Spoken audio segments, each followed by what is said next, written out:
അഹല്യയിലെ വിദഗ്ധരായ ഡോക്ടർമാരുടെ ചികിത്സ കൊണ്ട് എനിക്ക് എന്റെ കാഴ്ചശക്തി പൂർണ്ണമായും തിരിച്ചു കിട്ടി. ഇപ്പൊ എനിക്ക് ഈസിയായി വായിക്കാം. നേത്ര സംരക്ഷണത്തിന് നമ്മുടെ Ahalya. Ahalya foundation eye hospital, കേരളത്തിൽ എല്ലായിടത്തും. മൂവാറ്റുപുഴ ടൗൺ UP സ്കൂളിൽ പുതുതായി നിർമ്മിച്ച അംഗൻവാടി കെട്ടിടത്തിന്റെ ഉദ്ഘാടനം നടത്തി. മൂവാറ്റുപുഴ നഗരസഭയുടെ 22 ലക്ഷം രൂപ ഉപയോഗിച്ചാണ് അംഗൻവാടിയുടെ നിർമ്മാണം പൂർത്തീകരിച്ചിരിക്കുന്നത്. മൂവാറ്റുപുഴ നഗരസഭ 9-ാം വാർഡിൽ ടൗൺ UP സ്കൂളിൽ പുതുതായി നിർമ്മിച്ച അംഗൻവാടിയുടെ ഉദ്ഘാടനം നടത്തി. നഗരത്തിലെ ഹൈവേയോട് ചേർന്നാണ് ടൗൺ UP സ്കൂളിൽ നഗരസഭ 22 ലക്ഷം രൂപ ഉപയോഗിച്ച് അംഗൻവാടിയുടെ നിർമ്മാണം പൂർത്തീകരിച്ചിരിക്കുന്നത്. മൂവാറ്റുപുഴ നഗരസഭാ ചെയർമാൻ PP എൽദോസ് അംഗൻവാടിയുടെ ഉദ്ഘാടനം നിർവഹിച്ചു.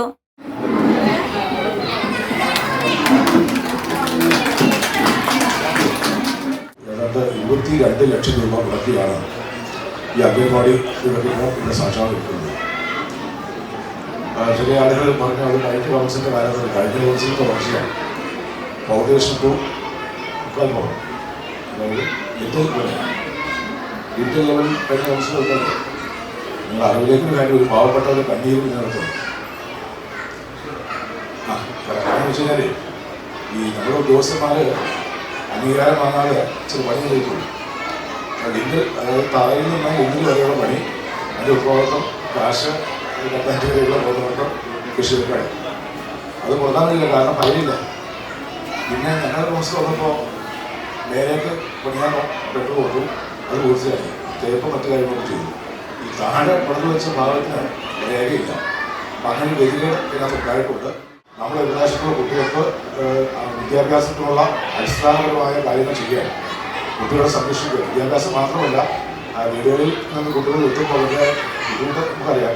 അക്ഷരം പറഞ്ഞു കൊടുക്കുന്നത് മാത്രമല്ല, അവരെ കുളിപ്പിക്കൽ, പല്ലിയിപ്പിക്കൽ, കിടത്തി ഉറക്കൽ തൊട്ട് എല്ലാ കാര്യങ്ങൾക്കും ഈ അംഗൻവാടി ടീച്ചർമാർ നേതൃത്വം കൊടുക്കുന്നു. അങ്ങനെയുള്ള സ്ഥാപനം ഇവിടെ പോകാതെ പിടിച്ചു നിർത്തുന്ന കൃഷിയെ ഇന്ന് അതിൽ ഉദ്ഘാടനം നിർവഹിക്കുന്നതിൽ സന്തോഷം അറിയിച്ചുകൊണ്ട് ഞാൻ എൻ്റെ വാക്കുകൾക്ക് ഗവൺമെന്റ് ദിവസം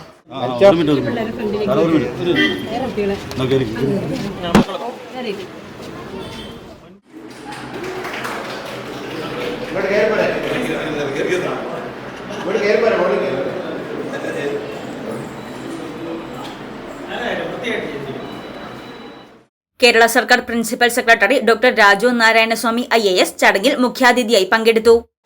നമ്മുടെ വിദ്യാഭ്യാസ സംവിധാനത്തിലെ വളരെ പ്രധാനപ്പെട്ട പങ്കാണ് അംഗൻവാടികൾക്ക് നിർവഹിക്കുന്നത്. ഒരു ശിശു ഒരു കുഴച്ച കളിമണ്ണ് പോലെയാണ്. ആ കുഞ്ഞിനെ ഏത് തരത്തിൽ രൂപാന്തരപ്പെടുത്തി എടുക്കുന്നു എന്ന് തീരുമാനിക്കുന്നത് ആ കുഞ്ഞിനെ ബാല്യകാലത്ത് ലഭിക്കുന്ന വിദ്യാഭ്യാസമാണ്. ചെറുപ്പകാലങ്ങളിലുള്ള ശീലം മറക്കുമോ മാനുഷ്യനുള്ള കാലം. കാരസ്കരത്തിൻ ഗുരു പാലിട്ട കാലാന്തരെ കേൾപ്പ് ശ്രമിക്കുന്നുണ്ട്.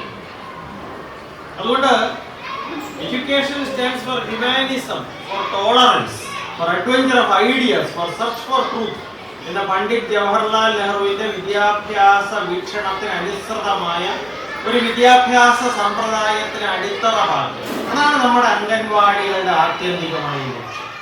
നഗരസഭ ആരോഗ്യ standing committee chairman PM Abdul Salam അധ്യക്ഷത വഹിച്ച യോഗത്തിൽ പൊതുമരാമത്ത് വകുപ്പ് standing committee chairperson Nisa Ashraf, വികസനകാര്യ standing committee chairman Aji Mundadan, വിദ്യാഭ്യാസ standing committee chairman Jose Kuriakose, George Jolly Mannoor, PA Basheer, KK Zubair, Jafar Sadiq VA, BJP Muvattupuzha മണ്ഡലം president T Chandran, municipal superintendent Sheela തുടങ്ങിയവർ പ്രസംഗിച്ചു.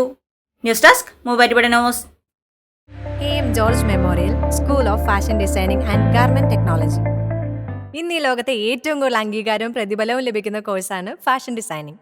ലഭിക്കാവുന്നതിൽ ഏറ്റവും നല്ല ചോയ്സും അതും നമ്മുടെ മൂവാറ്റുപുഴയിൽ. കേരള സർക്കാർ അംഗീകാരത്തോടെ PSC അംഗീകരിച്ച കോഴ്സ്.